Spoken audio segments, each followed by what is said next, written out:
পুজোর পর মন খারাপ, মাথা খারাপ, পেট খারাপ সব কিছুর সাথে অন্বেষের আরও একটা ব্লগে তোমাদের সবাইকে ওয়েলকাম। কি মন খারাপ হচ্ছে তো?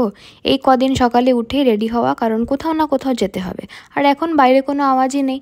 পুজোর সময় প্রায় রোজ মেকআপ করেছি, আর উল্টোপাল্টা খাওয়া তো রয়েছেই, তার ফল হিসাবে পিম্পল হওয়া কিন্তু শুরু হয়ে গেছে।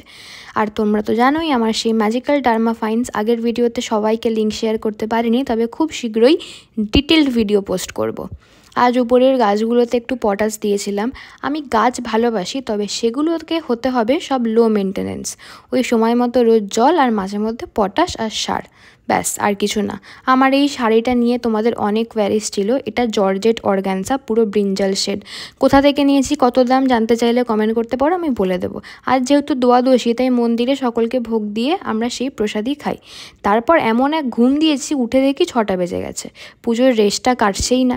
তারপর সারা সন্ধে মা মেয়েদের মিলে গল্প করতে করতে অনেক রসুন ছাড়ালাম, দিয়ে ডিনারটা স্কিপ করে অল্প স্কিন কেয়ার করে আজকের ব্লগটা এখানেই শেষ। Thanks for watching, tata.